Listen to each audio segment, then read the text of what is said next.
윤석열 전 대통령이 파면되면서 윤 전 대통령 관련 기록물의 이관 작업이 본격 시작됐습니다. 윤 전 대통령 부부의 여러 의혹들과 불법 계엄 관련한 문건들이 대통령 지정 기록물이 되면 15년 이상 공개되지 않을 수도 있는데요. 이걸 결정하는 건 한덕수 국무총리입니다. 게다가 공교롭게도 최근 대통령 기록관장 최종 후보에 대통령실 행정관 출신이 포함된 걸로 확인됐는데 대통령 기록관장을 임명하는 것도 한덕수 총리 손에 달려 있습니다. 이혜선 기자가 취재했습니다. 행정안전부 산하 대통령 기록관이 윤석열 전 대통령 관련 기록물 이관을 위한 현장 점검에 들어갔습니다. 대통령실과 국가안보실, 대통령 경호처 등 28곳이 대상으로 우선 민주평화통일자문회의 등 대통령 직속 자문기관을 찾아 이관 방법 등을 협의했습니다.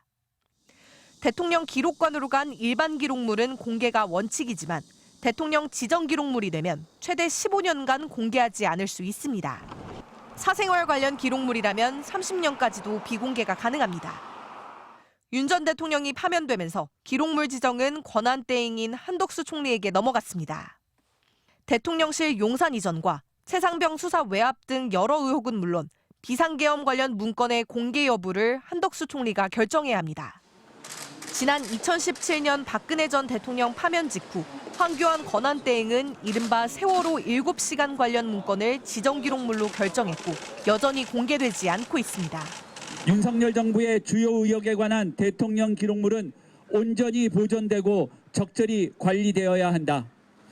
공교롭게도 한덕수 총리가 임명하게 되는 새 대통령 기록관장 최종 후보 중 한 명엔 대통령실 출신이 포함된 걸로 확인됐습니다. 윤 전 대통령 취임 직후인 2022년 7월부터 최근까지 대통령실 행정관으로 일해왔는데 이명박 박근혜 정부에서도 대통령 기록관리 실무 책임을 담당한 걸로 알려졌습니다.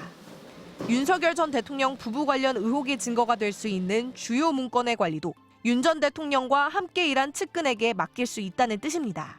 60일 동안 이번에 기록을 이관받는 과정에서 누락이 있다든가 여러 가지 문제가 많이 발생할 텐데 새로운 신임 관장이 문제를 덮을까 봐 걱정을 하고 있는 겁니다.